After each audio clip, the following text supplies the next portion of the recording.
तो आज हम लोगों को इकोलॉजिकल सक्सेशन देखना है और इसी टॉपिक को कंप्लीट करेंगे आज।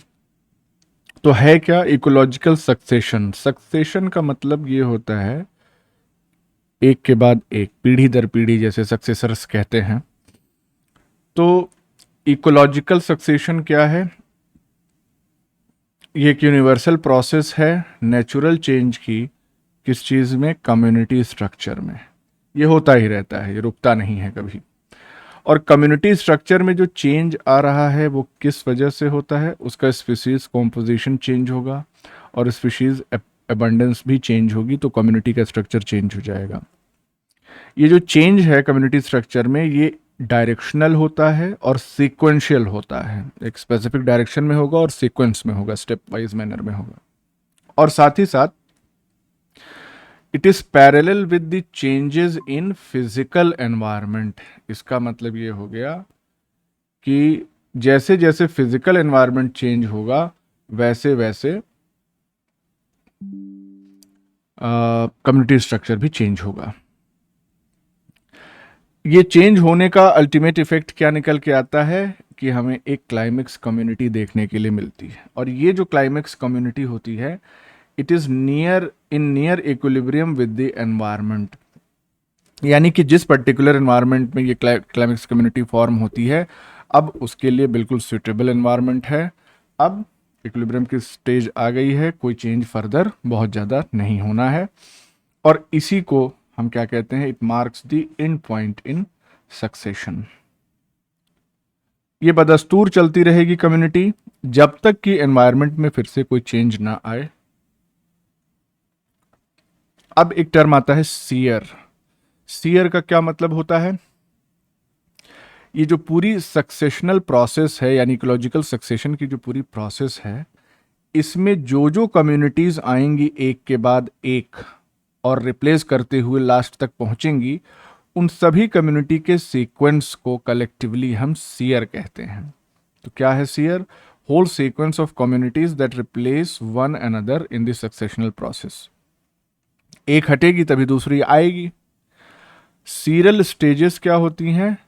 तो ये जो सक्सेशनल कम्युनिटीज बीच बीच में आ रही हैं और फिर दूसरी कम्युनिटी के द्वारा रिप्लेस की जा रही हैं, तो वो टेम्परेरली आ रही हैं।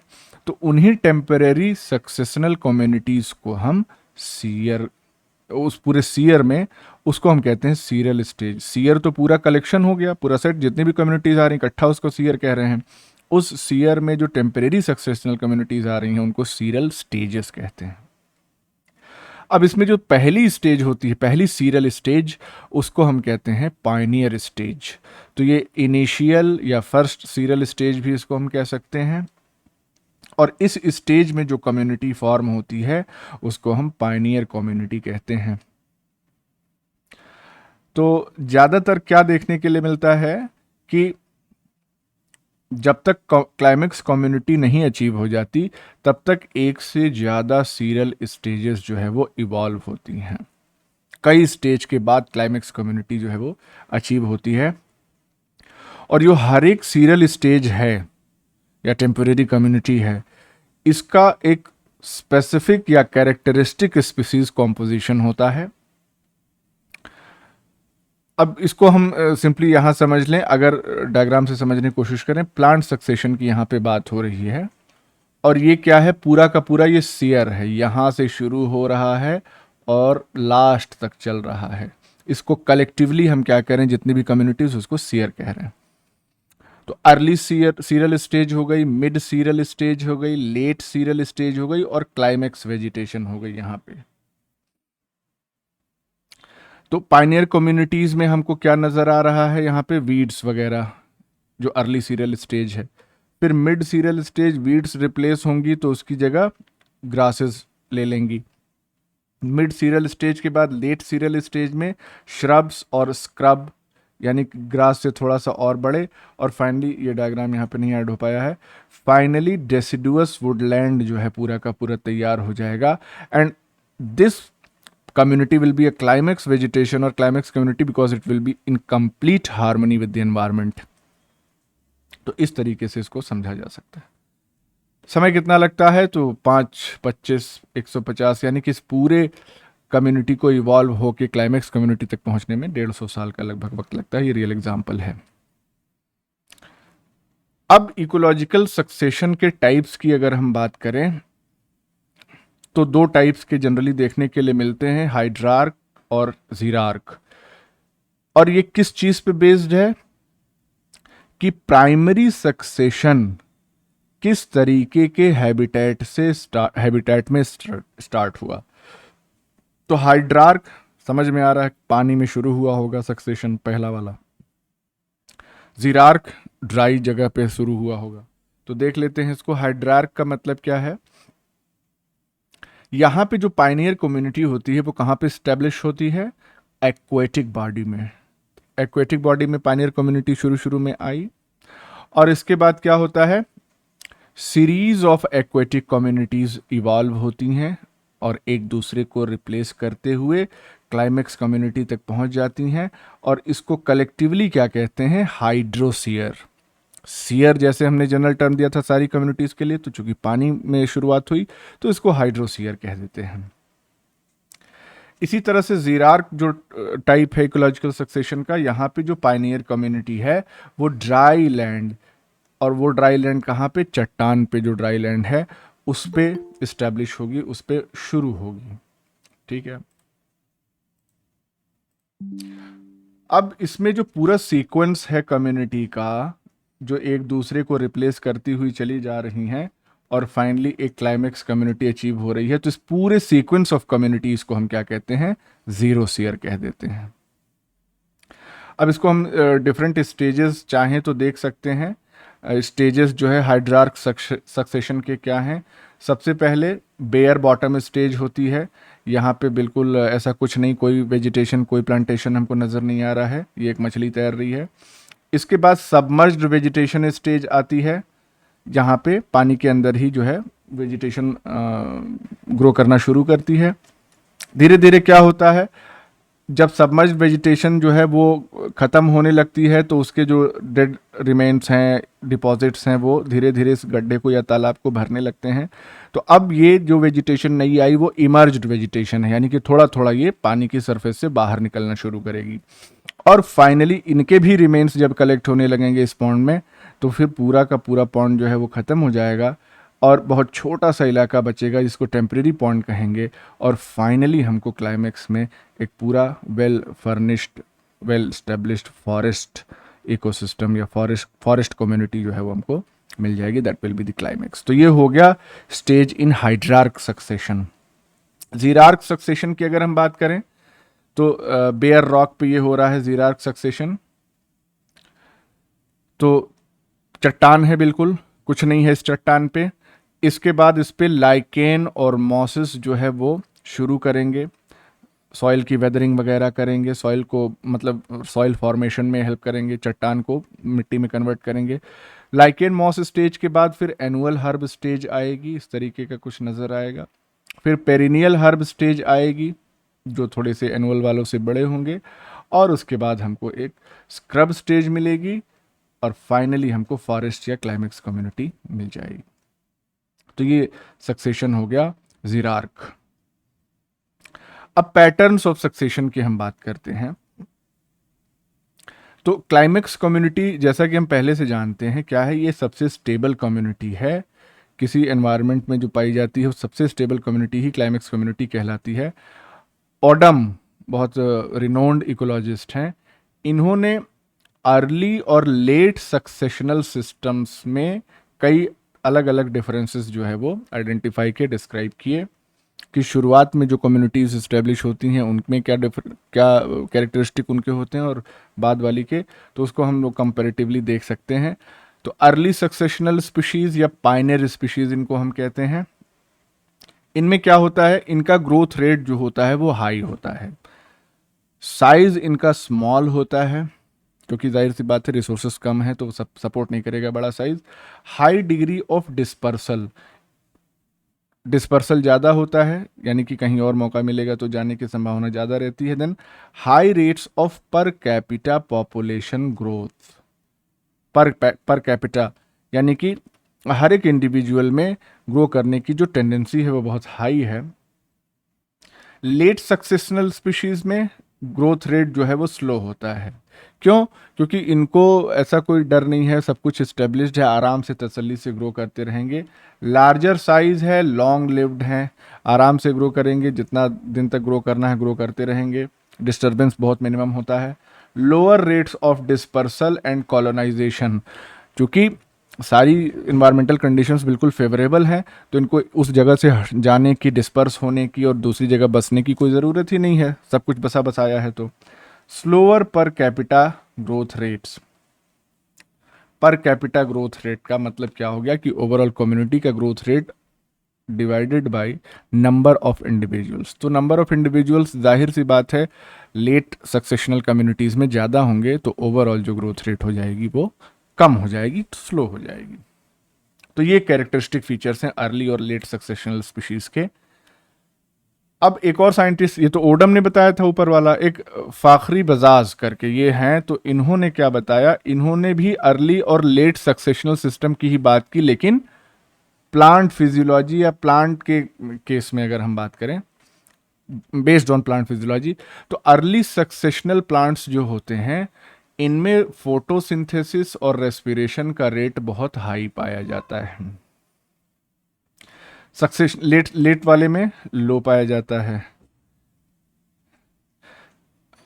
फिर रिसोर्स अपटेक का रेट भी हाई होता है, यहां पे वो भी लो है। और लाइट कंपनसेशन पॉइंट भी हाई होता है। इसका मतलब क्या हो गया कि इनको जल्दी से जल्दी वहां पे ग्रो करना है, क्योंकि कब सिचुएशन जो है वो अगेंस्ट हो जाए, तो इससे अच्छा जल्दी से जल्दी ग्रो करके और फिर रिप्लेस कर दो अपने आप को किसी दूसरी या अगली सक्सेशनल कम्युनिटी से। तो इसलिए सारा कुछ हाई होता है अर्ली सक्सेशनल प्लांट्स में, लेट वाले में सारा ही लो होता है। कहीं जाने की जल्दी नहीं है, आराम से तसल्ली से सारा काम करेंगे। ये पूरा ट्रेंड है अर्ली और लेट सक्सेशनल स्टेजेस का। इसका एक कॉम्पेरेटिव चार्ट है, इसमें अब वही है कि इसमें क्या क्या एट्रीब्यूट्स हैं ये अगर हम पहले देख लें, तो कम्युनिटी स्ट्रक्चर, इसके बाद लाइफ हिस्ट्री, इसके बाद सिलेक्शन प्रेशर, ओवरऑल होम्योस्टेसिस और कम्युनिटी एनर्जेटिक्स। इतने एट्रीब्यूट्स जो हैं वो इतनी हेडिंग में समाहित हुए। एक और है इसमें न्यूट्रिएंट साइक्लिंग। ठीक है, अब इनको एक बार हम पढ़ देते हैं, वैसे ही समझ में आ जाएगा जो ट्रेंड चला आ रहा है अर्ली और लेट सक्सेशनल कम्युनिटीज़ का। तो इसको कलर इसका चेंज करें, कम बैक टू येलो। तो ये अर्ली हो गया, ये लेट वाला हो गया। इसमें हम देख लेते हैं कम्युनिटी स्ट्रक्चर की अगर हम बात करें, तो जो टोटल ऑर्गेनिक मैटर होता है अर्ली कम्युनिटी में स्मॉल और लार्ज, जाहिर सी बात है, ये अभी शुरुआत किया है इन्होंने। इनऑर्गेनिक न्यूट्रिएंट्स एक्स्ट्रा बायोटिक यानी कि बाहर से आते हैं, बायोटिक यानी कि लिविंग सिस्टम से नहीं, बाहर के सिस्टम से मिलेंगे, और ये इंट्राबायोटिक लिविंग सिस्टम ही डिकम्पोज होके सप्लाई करेगा। स्पीशीज रिचनेस लो, यहाँ पे हाई। स्पीशीज इवेननेस भी लो और यहाँ हाई। बायोकेमिकल डाइवर्सिटी भी लो और हाई, ये सब गेस भी कर सकते हैं। स्ट्रेटिफिकेशन एंड स्पेशियल हेटेरोजेनिटी, ये पुअरली ऑर्गेनाइज्ड होती है, यहाँ पे वेल ऑर्गेनाइज्ड। स्ट्रेटिफिकेशन का मतलब ये हो गया कि जो लेयरिंग है in the entire to occupy और utilize the maximum amount of space. जैसे कि अगर हम प्लांट इकोसिस्टम में बात करें, तो सबसे पहले नीचे घास होती है, फिर हर्ब्स होते हैं, फिर श्रब स्क्रब, उसके बाद फिर स्मॉल ट्रीज, फिर लार्ज ट्रीज। तो पूरा एक स्ट्रेटा बनता है, लेयरिंग बनती है। तो वो जो स्ट्रेटिफिकेशन है वो पुअरली ऑर्गेनाइज्ड होगी अर्ली सक्सेशनल कम्युनिटीज़ में, जबकि बाद में वो अच्छे से, क्योंकि वक्त भी मिल गया है। लाइफ हिस्ट्री की बात करें तो यहाँ पे निके स्पेशलाइजेशन जो है वो बहुत ब्रॉड होता है और ये नैरो होता है। ये इंपॉर्टेंट बात है, इस चीज़ को आप ध्यान रखेंगे, इस पे क्वेश्चन बनता है। निके स्पेशलाइजेशन ब्रॉड है, अर्ली स्टेज में। ब्रॉड होना ज़रूरी भी है, क्योंकि बहुत ज़्यादा मीन मेक करेंगे, जैसे कुछ लोगों को ये नहीं खाएंगे वो नहीं खाएंगे, हमको जब फलाना चीज़ बनेगी तभी खाएंगे, तो ऐसा तभी कर सकते हैं जब घर में बहुत सारी चीज़ें हो खाने के लिए, और भूकंप आ जाए, घर और टूट जाए, उसके बाद सड़क पे पड़ी हुई रोटी भी खाना पड़ेगा। तो कुछ भी मिल जाए, सरवाइव करना है, तो इसलिए निकी स्पेशलाइजेशन ब्रॉड रखना पड़ेगा अर्ली स्टेज में। बाद में ठीक है, सोफिस्टिकेशन करना है जितना भी करना है। साइज ऑफ ऑर्गेनिज्म शुरुआत में स्मॉल रहेगा, बाद में लार्ज होगा। लाइफ साइकिल जो होती है शॉर्ट सिंपल, यहाँ पे लॉन्ग और कॉम्प्लेक्स होती है, ये तो गेस कर सकते हैं, कोई दिक्कत नहीं है। मिनरल साइकिल्स यहाँ पे ओपन और यहाँ पे क्लोज्ड। ओपन साइकिल का मतलब ये हो गया कि बाहरी सोर्सेज से भी मिनरल्स का इनपुट इनकॉर्पोरेशन होता है। क्लोज्ड में जो लिविंग मैटर है वो ख़त्म हुआ, उसके बाद उसी पे बेस्ड जो है दूसरा मैटर बना, तो ऐसे क्लोज सर्किल में चलता रहता है। Nutrient exchange rate between organisms and environment, तो ये तो रेट रैपिड होगा, क्योंकि ग्रोथ डेथ सब कुछ तेजी से चल रही है, तो एक्सचेंज रेट भी ज़्यादा ही होगा, और यहाँ पे स्लो होगा, आराम से चलेगा। इनफैक्ट जो ट्रॉपिकल रेन फॉरेस्ट्स होते हैं उनमें 80% जो मिनरल्स होते हैं और ऑर्गेनिक मैटर सॉइल का, वो प्लांट में वेजिटेशन में स्टोर्ड होता है। भाई प्लांट किस चीज़ से बना है, उसी सॉइल से ही तो बना है, तो वो सब प्लांट में स्टोर्ड होते हैं, और धीरे धीरे करते करते बहुत ज़्यादा अमाउंट स्टोर हो जाता है। इसके बाद role of detritus in nutrient regeneration, यहाँ पे तो कोई इंपॉर्टेंस नहीं है, यहाँ पे बहुत इंपॉर्टेंट डिट्राइटस मतलब कि वही डेड डिकेइंग ऑर्गेनिक मैटर जो होगा, तो यहाँ तो जब ज़्यादा संख्या ही नहीं है तो उसका कोई काउंट ही नहीं है, यहाँ पे इंपॉर्टेंट होता है लेट सक्सेशनल कम्युनिटीज़ में। सेलेक्शन प्रेशर, ग्रोथ फॉर्म जो है अर्ली में आर सिलेक्शन होगा, क्योंकि rapid intrinsic rate of increase होनी जरूरी है। के सिलेक्शन होगा लेट स्टेज में, क्योंकि अपने कैरिंग कैपेसिटी पे एनवायरनमेंट पहुंच ही चुका होगा। देन प्रोडक्शन की बात, तो क्वांटिटी और क्वालिटी, यहाँ पे जल्दी से जल्दी बढ़ाने की कोशिश करते हैं, और यहाँ पे वही सोफिस्टिकेशन की तरफ बढ़ते हैं, क्वालिटी। ओवरऑल होम्योस्टेसिस की बात करें तो इंटरनल सिम्बायोसिस जो है वो अनडेवलप्ड होती है, डेवलप्ड होती है। कॉम्प्लेक्स सिस्टम डेवलप होने में टाइम जाहिर है लगेगा। न्यूट्रिएंट कंजर्वेशन, शुरुआत में तो कुछ नहीं होगा, बाद में ठीक हो जाएगा। स्टेबिलिटी की बात करें, यानी कि रेजिस्टेंस टू एक्सटर्नल परटर्बेशंस या एक्सटर्नल डिस्टर्बेंस, तो यहाँ तो पुअर होगा, यहाँ गुड होगा। एंट्रापी यहाँ पे बहुत हाई होगी, यहाँ पे एंट्रापी लो होगी, मतलब डिसऑर्डर। अब यहाँ पे डिस्पर्सल ग्रोथ ये सब सारा रेट हाई चल रहा है, तो एंट्रोपी भी हाई होगी। इंफॉर्मेशन लो हाई। इंफॉर्मेशन का मतलब क्या है? इंफॉर्मेशन का मतलब कि एक स्पीशीज़ का दूसरे स्पीशीज़ से इंटरेक्शन, और उस इंटरेक्शन की जो इंफॉर्मेशन होती है, तो स्पीशीज़ ही कम है तो इंफॉर्मेशन लो होगी। उसको इंफॉर्मेशन के रिगार्ड में कहते हैं इकोसिस्टम में कितनी इंफॉर्मेशन है, कितना कॉम्प्लेक्स है इस सेंस में। तो कम्युनिटी एनर्जेटिक्स की अगर हम बात करें, तो जो ग्रॉस प्रोडक्शन है यानी ओवरऑल प्रोडक्शन, और कम्युनिटी रेस्पिरेशन का जो रेशियो, जिसको पीआर रेशियो कहते हैं, ये ग्रेटर और लेस देन 1 और यहाँ 1 के करीब पहुँचता है। यानी कि gross production upon community respiration, community जो रेस्पिरेशन रेट है वो प्रोडक्शन से कभी ज़्यादा भी हो सकती है, कभी कम भी हो सकती है। दैट डिपेंड्स अपॉन कि कौन सी पाइनियर स्पीशीज़ है वहाँ पे, और यहाँ पे बैलेंस एस्टेब्लिश हो जाता है लेट सक्सेशनल स्पीशीज़ में। Grass production upon standing crop biomass, अब ये सब जो टर्मिनोलॉजीज़ हैं, पीबी रेशियो इसको कहते हैं, ये यहाँ पे हाई होगा, क्योंकि जाहिर सी बात है स्टैंडिंग क्रॉप बायोमास जो है वो कम होगा, और जब डिनोमिनेटर कम होता है तो वैल्यू ज़्यादा होती है। यहाँ पे लो हो जाएगा, क्योंकि बायोमास बढ़ जाएगा जैसे जैसे लेट सक्सेशनल कम्युनिटी में जाएंगे। Biomass supported per unit energy flow, BE ratio इसको कहते हैं, तो ये लो ये हाई, क्योंकि ज़्यादा बायोमास इनिशियल स्टेज पे सपोर्ट नहीं किया जाएगा, तो यहाँ तो न्यूमरेटर ही स्मॉल है, तो इसलिए वैल्यू कम होगी। नेट कम्युनिटी प्रोडक्शन या यील्ड की अगर हम बात करें, तो ये हाई है, ये यहाँ पे लो है, क्योंकि जितने भी यहाँ पे इंडिविजुअल मेंबर्स हैं उनकी ग्रोथ रेट ज़्यादा है, प्रोडक्शन ज़्यादा होगा, तो नेट कम्युनिटी प्रोडक्शन ज़्यादा होगा। फूड चेन की अगर हम बात करें, तो यहाँ पे लीनियर फूड चेन मिलेगी, प्रीडोमिनेंटली ग्रेजिंग, और यहाँ पे कॉम्प्लेक्स इंटरेक्शन वेब जैसा होगा, और डिट्राइटस फूड चेन जो है वो ज़्यादा असरदार होगी। अब बात करते हैं टाइप्स ऑफ इकोलॉजिकल सक्सेशन। तो हमारे पास कई जगह तो यही दो देखने के लिए मिलते हैं, प्राइमरी सक्सेशन और सेकेंडरी सक्सेशन, लेकिन एक साइक्लिक सक्सेशन भी होता है। तो अब इनमें डिफरेंसेस क्या हैं ये हम देख लेते हैं। प्राइमरी सक्सेशन का मतलब ऐसी जगह पे सक्सेशन हो जो प्रीवियसली अनऑक्यूपाइड थी, एकदम फ्रेश जगह, फ्रेश हैबिटेट, न्यू हैबिटेट जिसको हम कह रहे हैं। और जनरली प्राइमरी सक्सेशन कैसे होता है, वॉल्केनिज्म या ग्लेसिएशन से, यानी कि अंदर से लावा निकला, वो लावा डिपॉजिट हो गया और जिसकी वजह से वहाँ पे एक नया नया सॉइल मटेरियल मिला। ग्लेसिएशन में बर्फ़ हटी वहाँ से, तो बर्फ़ जब हट जाएगी वहाँ से तो सॉइल एक्सपोज होगी, तो उसमें नई कम्युनिटीज़ जो है वो फॉर्म होना शुरू होंगी। प्राइमरी सक्सेशन इसको कहेंगे। तो जो पहला कॉलोनाइजेशन होता है प्राइमरी सक्सेशन के केस में, यहाँ पे थोड़ी मात्रा में पायनियर स्पीशीज़ आती हैं, जाहिर सी बात है। और ये पायनियर स्पीशीज जो होती हैं, इनमें क्या खासियत होती है, they are able to grow in poor nutrient and moisture conditions. Nutrient अगर और मॉइस्चर का कंटेंट अगर पुअर होगा, यानी मॉइस्चर ज़्यादा या कम दोनों हो सकता है, वेरिएबल है, लेकिन न्यूट्रिएंट की कंडीशंस जो है वो पुअर होगी, तब भी ये पायनियर स्पीशीज सर्वाइव कर सकती हैं, जैसे कि माइक्रोब्स हो गए, लाइकेन्स हो गए, मॉसेस हो गए। तो ये पायनियर स्पीशीज़ हैं, इसके कभी कभी एग्जाम्पल भी डायरेक्टली पूछ लिया जाता है। और ये स्पीशीज आते कहाँ से हैं, बाहर से आते हैं, जाहिर सी बात है।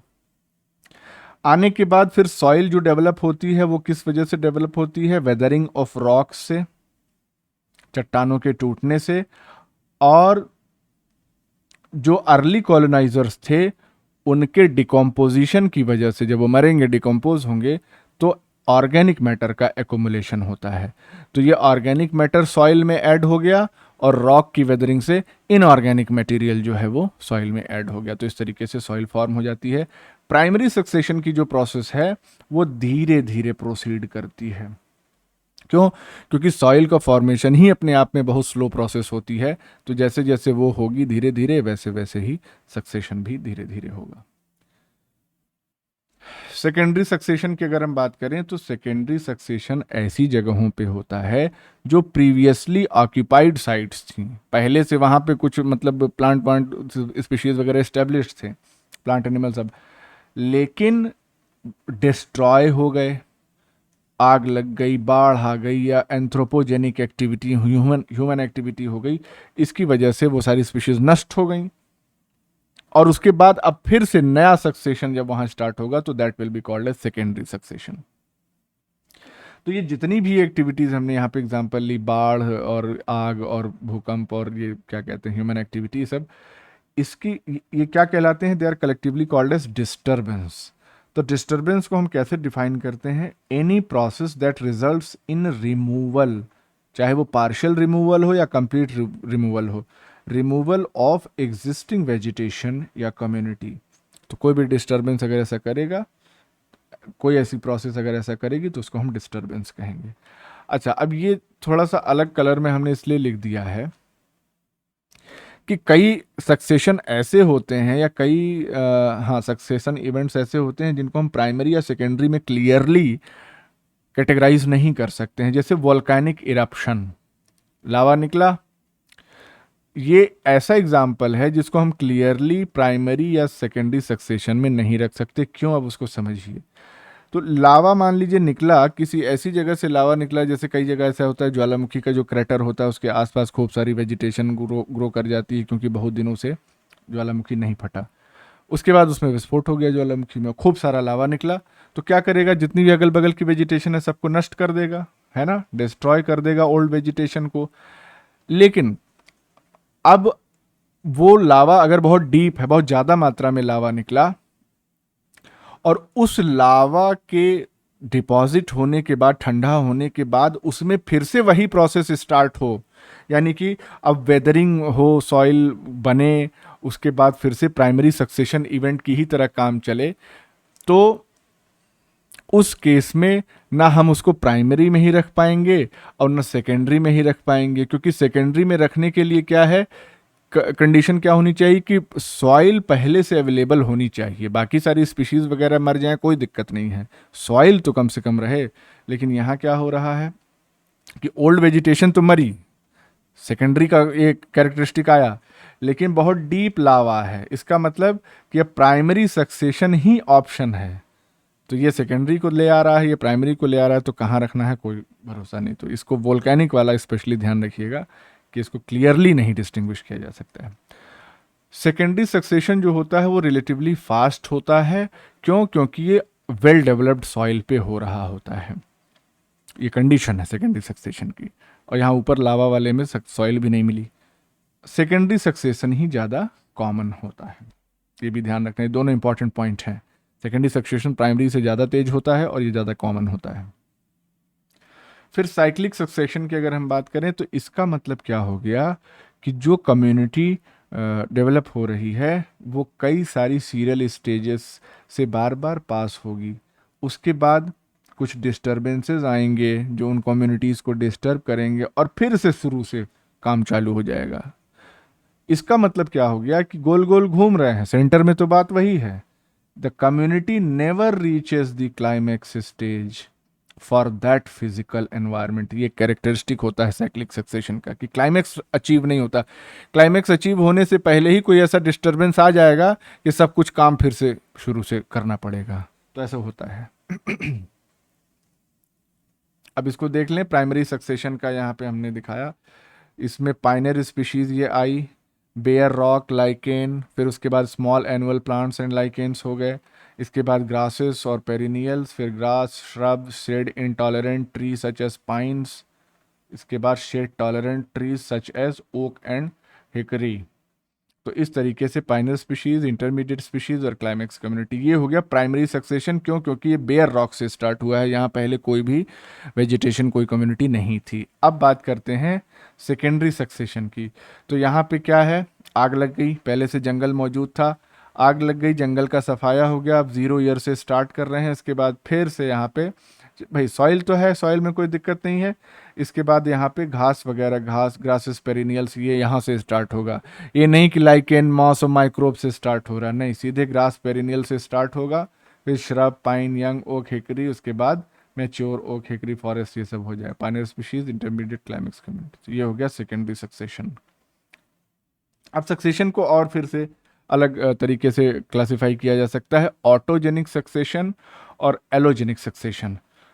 ऑटोजेनिक सक्सेशन का मतलब ये है ऑटोजेनिक, यानी कि सेल्फ जेनरेटेड, सेल्फ ड्रिवन। और ये कैसे होता है? It results from interaction between organism and their environment. तो ऑर्गेनिज्म और एनवायरनमेंट आपस में इंटरेक्ट करते हैं और सक्सेशनल इवेंट्स जो है वो चलती चली जाती हैं। तो ये जो सक्सेशनल चेंजेस हैं ये ऑर्गेनिज्म खुद ही लेकर आते हैं, एनवायरनमेंट से इंटरेक्ट करते रहते हैं और फिर उसके बाद एनवायरनमेंट में कुछ चेंज आता है। उस चेंज में वो ऑर्गेनिज्म सर्वाइव नहीं कर पाते हैं, तो उनको रिप्लेस करने के लिए दूसरे ऑर्गेनिजम्स आते हैं, फिर वो एनवायरनमेंट को इन्फ्लुएंस करते हैं। इस तरीके से लगातार ये शिफ्टिंग चलती रहती है। एलोजेनिक सक्सेशन में क्या होता है, ये एक्सटर्नली जनरेटेड है, बाहर से एजेंट चाहिए। तो इसका मतलब कि चेंजेस जो है वो कौन लेके आ रहा है कम्युनिटी के अंदर? एक्सटर्नल एजेंसीज, जैसे स्टार्म्स हो गए, फायर हो गए। इसकी वजह से अगर एग्जिस्टिंग स्पीशीज खत्म हो रही है और नई स्पीशीज को आने का मौका मिल रहा है, then it is called as allogenic succession. और यहाँ पे खुद ही एनवायरनमेंट को मॉडिफाई कर करके अपना अस्तित्व संकट में डाल रहे, खत्म हो रहे हैं और उसके बाद फिर उनकी जगह पे नई स्पीशीज आ रही है। अब जैसे हम लोग क्या कर रहे हैं, अथाह दोहन कर रहे हैं नेचुरल रिसोर्सेज का, करते करते एक समय ऐसा आएगा, ऐसे जैसे कोरोना फैला था, ऐसे कुछ ऐसा भयानक फैल जाएगा, सारी ह्यूमन प्रजाति खत्म हो जाएगी, नाश हो जाएगा, पूरी समूल नाश। और उसके बाद क्या होगा? उसके बाद फिर बाकी बंदर, चूहे, घोड़े, बकरी, भेड़, यही सब होंगे क्लाइमेक्स कम्युनिटी में।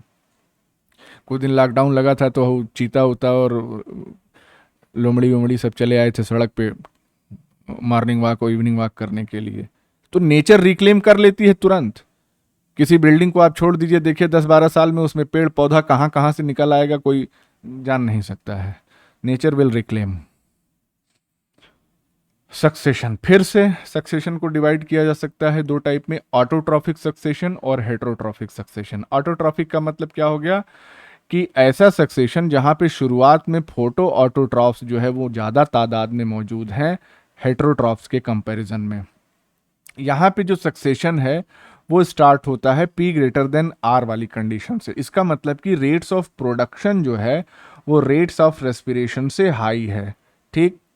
ये बहुत कैरेक्टरिस्टिक है, ये इंपॉर्टेंट है, इस तरीके से पूछ लेता है हेट्रोट्रॉफिक या ऑटोट्रॉफिक सक्सेशन का पी आर की वैल्यू के हिसाब से वो न्यूमेरिकल वैल्यू भी दे के पूछ सकते हैं, और इस तरीके से ग्रेटर देन लेस देन का साइन भी दे के। प्रोडक्शन रेट जो है वो रेस्पिरेशन के रेट से हाई होता है।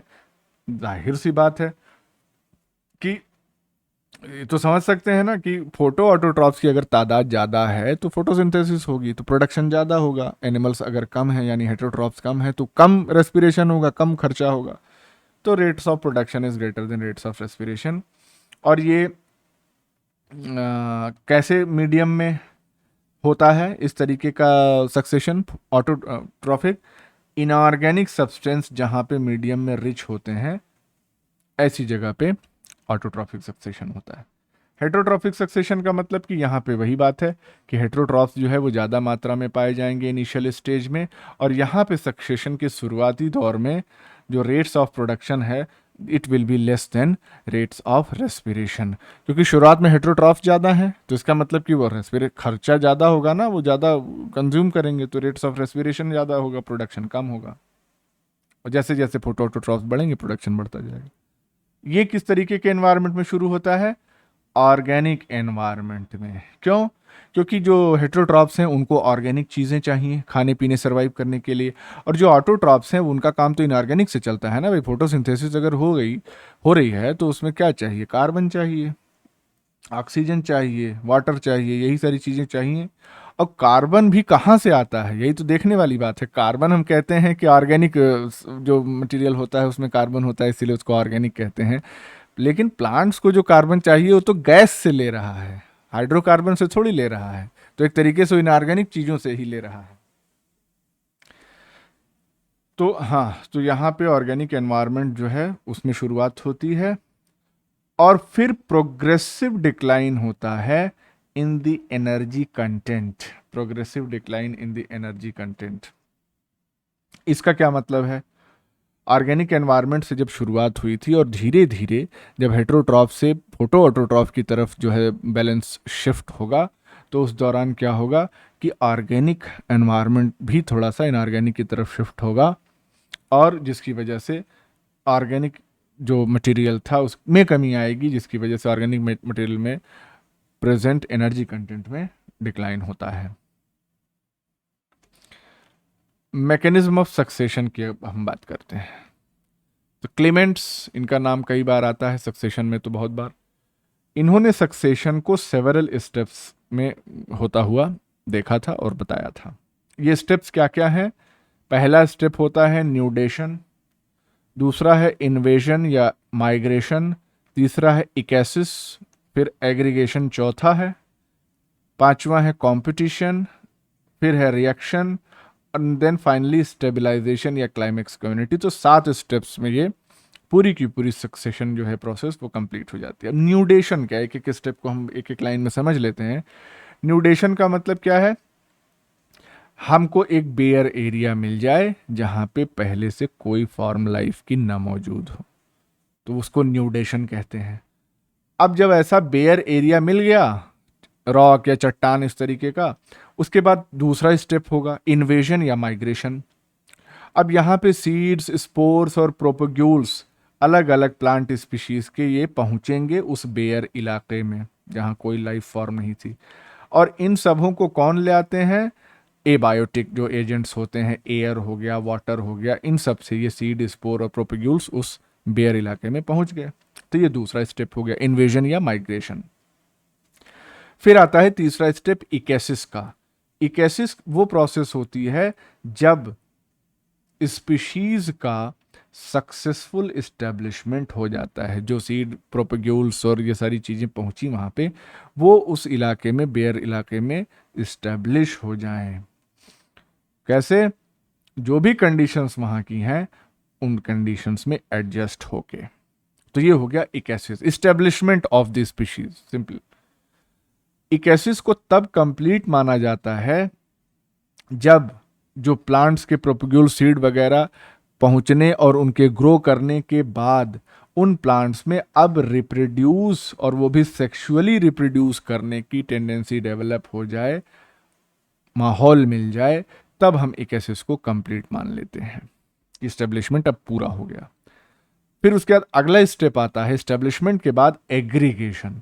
अब चूंकि ये सेक्सुअली रिप्रोड्यूस कर सकते हैं तो इनकी संख्या बढ़ेगी इन इंडिविजुअल्स की as a result of reproduction, और उसी को हम कहते हैं एग्रीगेशन, झुंड बनेगा।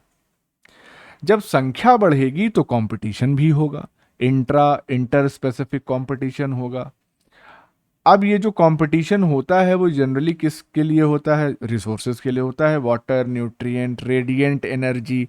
छोटे प्लांट हैं तो वो भाई परेशान रहेंगे कि बड़ा वाला प्लांट तो छाया कर दिया, सारी धूप खुद ही ले रहा है। देन CO2, O2 और स्पेस, इन सारी चीज़ों के लिए कंपटीशन होता है। तो अब कंपटीशन होगा, ठीक। कंपटीशन होने के बाद क्या होगा कि ये जो भी ऑर्गेनिजम्स वहाँ पे अब आ गए, जो भी स्पीशीज हो गई, जो कंपटीशन को ओवरकम कर लिया और सरवाइव कर रहा है, अब वो एनवायरनमेंट को मॉडिफाई करना शुरू करेगा, अपने हिसाब से चेंज करना से, जैसे हम ही लोग कर रहे हैं, दुनिया भर का ग्लोबल वार्मिंग और क्या क्या कर ही रहे हैं, मॉडिफाई कर रहे हैं, तो उसी तरह से वो स्पीशीज भी मॉडिफाई करेगी। तो जो लिविंग ऑर्गेनिज्म है वो एनवायरनमेंट को इन्फ्लुएंस करके और उसको चेंज करेंगे। और ये जो चेंजेस आते हैं किन चीज़ों में आते हैं? सॉइल में चेंज आएगा, वाटर में आएगा, लाइट की कंडीशंस में चेंज आएगा, टेम्परेचर में चेंज आएगा। जब एनवायरनमेंट में चेंज आ गया और एनवायरनमेंट मॉडिफाई हो गया, तब वही एनवायरनमेंट जो है वो अनस्टेबल हो जाता है एग्जिस्टिंग कम्युनिटी के लिए। और ये जो एग्जिस्टिंग कम्युनिटी है, इसने चेंज किया एनवायरनमेंट को, फिर एनवायरनमेंट इन्हीं के लिए अनस्टेबल हो गया, अनसूटेबल हो गया, तो अब ये कम्युनिटी रिप्लेस कर दी जाएगी ऐसी कम्युनिटी से जो अब नए या चेंज्ड एनवायरनमेंट के लिए सूटेबल होगी। और फाइनली क्या होगा? ये पूरी प्रोसेस जो है ये बार बार चलती रहेगी इस तरीके से, और फाइनली एक स्टेबलाइजेशन या क्लाइमेक्स अचीव होगा। और ये क्लाइमेक्स कंडीशन तब तक बनी रहेगी जब तक क्लाइमेटिक और फिजियोग्राफिक कंडीशंस जो हैं वो अनचेंज्ड बनी रहें। इनमें जब तक कोई चेंज नहीं आएगा तब तक ये क्लाइमेक्स कम्युनिटी बनी रहेगी।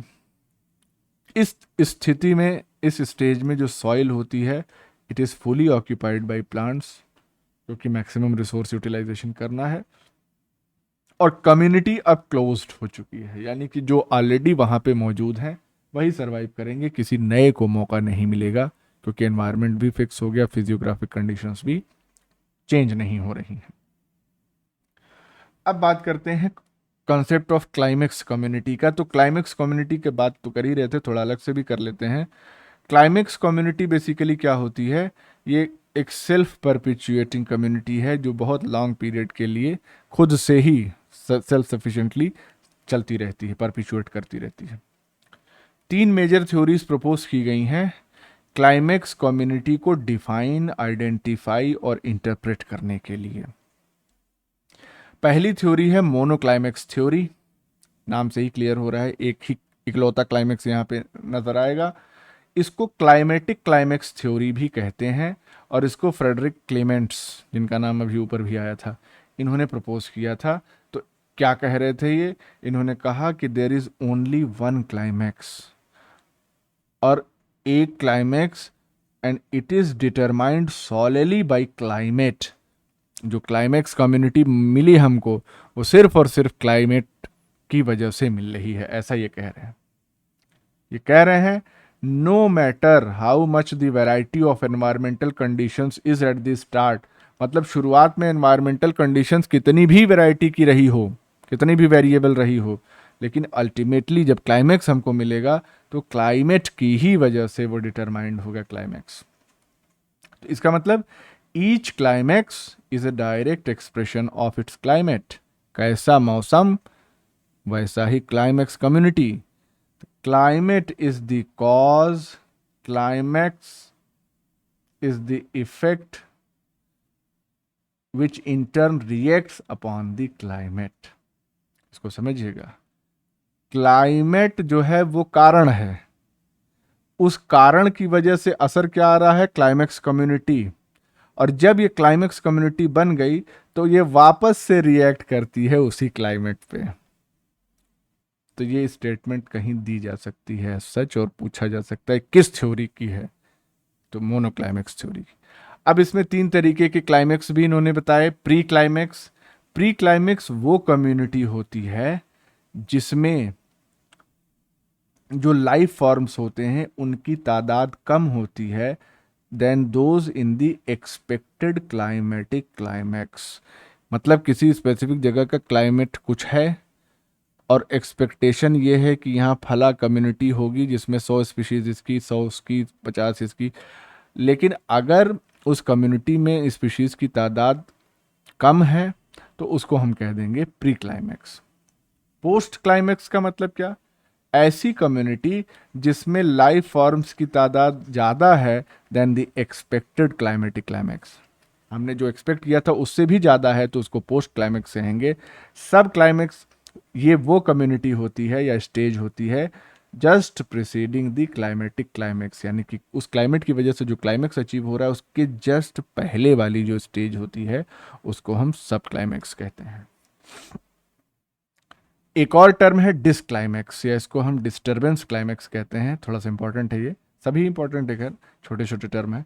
डिस्टर्बेंस क्लाइमैक्स क्या है कि जब कोई स्टेबल कम्युनिटी, और वो स्टेबल कम्युनिटी क्लाइमेटिक क्लाइमैक्स नहीं है, क्लाइमेट की वजह से नहीं अचीव हुआ है वो stability, for a given site is maintained by man और हिज डोमेस्टिक एनिमल्स। आदमी या जानवर, वो भी पालतू जानवर की वजह से अगर कोई कम्युनिटी स्टेबल बन रही है तो उसको डिसक्लाइमैक्स कहेंगे। नेचर का वहां पे रोल नहीं है, तो ये इंपॉर्टेंट चीज है। तो वो ये पहली थ्योरी की बात, मोनोक्लाइमैक्स थ्योरी की बात खत्म हो गई। अब दूसरी थ्योरी पॉलीक्लाइमैक्स थ्योरी, ये दिया था आर्थर जी टेंसले ने। टेंसले भी बहुत मशहूर इकोलॉजिस्ट। ये क्या कह रहे हैं? ये कह रहे हैं कि जो क्लाइमैक्स कम्युनिटी होती है वो एक मोज़ेक ऑफ क्लाइमैक्सेस होता है। इकलौता क्लाइमैक्स नहीं है कि बस क्लाइमेट ने जो डिफाइन कर दिया वही वाला क्लाइमैक्स कम्युनिटी मिलेगी हमको ना, मोज़ेक ऑफ क्लाइमैक्सेस। और ये जो मोज़ेक्स हैं ये कई फैक्टर्स के द्वारा कंट्रोल किए जाते हैं, जैसे कि climate, soil conditions, topography, fire और एनिमल एक्टिविटी। इतने सारे फैक्टर्स मिलके क्लाइमैक्स को डिफाइन करते हैं। ये बताते हैं कि किस तरीके का क्लाइमैक्स कम्युनिटी हो। तो इसका मतलब कि एक सिंगल क्लाइमेटिक एरिया जो होगा उसमें number of climax communities can be obtained based on these different factors. अब टेंसले ने कुछ क्लाइमैक्स टाइप्स जो है वो उसको भी रिकॉग्नाइज किया और डिफाइन किया। जैसे पहला क्लाइमेटिक क्लाइमैक्स, जिसको रीजनल क्लाइमैक्स भी कहते हैं। ये क्या है? ये तो वही वाला हो गया जो अभी वो क्लीमेंट्स वाला था, मोनोक्लाइमैक्स थ्योरी वाला, तो उन्होंने उसको इनकॉर्पोरेट कर लिया अपनी थ्योरी में। पॉलीक्लाइमैक्स कह रहे हैं तो मोनो वाला तो इंक्लूड करेंगे ही, तो क्लाइमेटिक क्लाइमैक्स इन्होंने खुद इंक्लूड कर लिया और उन्होंने कहा कि ये ऐसी क्लाइमैक्स कम्युनिटी है जो किस चीज़ से डिटरमाइन होती है? By the general climate of the region. उस इलाके का क्लाइमेट कैसा है उस पर डिपेंड करती। फिर इडेफिक या लोकल क्लाइमैक्स, ये कैसी क्लाइमैक्स कम्युनिटी है? ये ऐसी क्लाइमैक्स कम्युनिटी है जो कि सॉइल प्रॉपर्टीज से डिटरमाइन की जाती है, जैसे सॉइल मॉइस्चर, सॉइल न्यूट्रिएंट्स, और साथ ही साथ टोपोग्राफी क्या है उस इलाके का। टोपोग्राफी का मतलब यही है कि कहाँ पे प्लेन्स हैं, कहाँ पे पहाड़ हैं, कहाँ पे पठार हैं, इस तरीके का जो अरेंजमेंट होता है दैट इज कॉल्ड टोपोग्राफी। फिर तीसरा टाइप उन्होंने कहा फायर क्लाइमैक्स। तो climax resulted from repeated fire, बार बार आग लग रही है तो उसमें कहाँ किस तरीके की क्लाइमैक्स कम्युनिटी अल्टीमेटली मिलेगी। तो ये वही बात है जो यहाँ पे फैक्टर उन्होंने गिनाए हैं उसी के बेसिस पे कम्युनिटी अलग अलग डिफाइन कर दी बस। फिर तीसरी जो थ्योरी है क्लाइमैक्स पैटर्न थ्योरी, इसको R.H. विटेकर ने दिया था 1953 में, वही किंगडम सिस्टम, 5 किंगडम वाले। तो ये जो क्लाइमैक्स पैटर्न थ्योरी होती है ये क्या है? ये पॉली क्लाइमैक्स थ्योरी का ही एक वेरिएशन है जो टेंसले ने दिया था। तो ये थ्योरी क्या प्रपोज करती है? ये थ्योरी प्रपोज करती है एक कॉन्टिन्यूटी ऑफ क्लाइमैक्स टाइप्स। मतलब क्लाइमैक्स टाइप्स जो है वो कॉन्टिन्यूअस हैं, धीरे धीरे यानी ग्रेजुअली वेरी कर रहे हैं along environmental gradients, and not separable into discrete क्लाइमेक्सेस।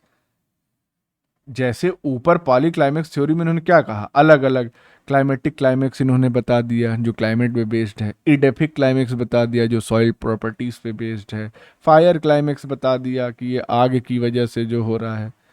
तो क्लाइमेक्स पैटर्न थ्योरी ने कहा ना, ये बात नहीं है, कॉन्टिन्यूटी है क्लाइमेक्स टाइप्स में एनवायरमेंटल ग्रेडियंट्स के हिसाब से, यानी कई सारे फैक्टर्स एक साथ वर्क करेंगे और एक फाइनल क्लाइमेक्स देंगे।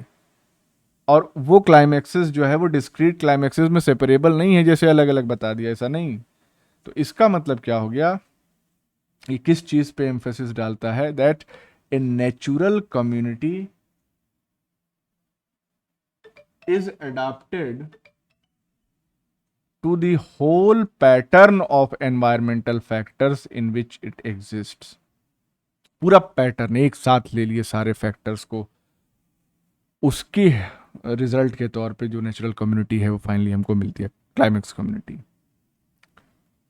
अब हम बात करते हैं मॉडल्स ऑफ सक्सेशन या मॉडल्स ऑफ इकोलॉजिकल सक्सेशन पे। तो ये J.H. कॉनेल और R.O. स्लाइटर ने दिया था, 3 मॉडल्स प्रपोज किए गए।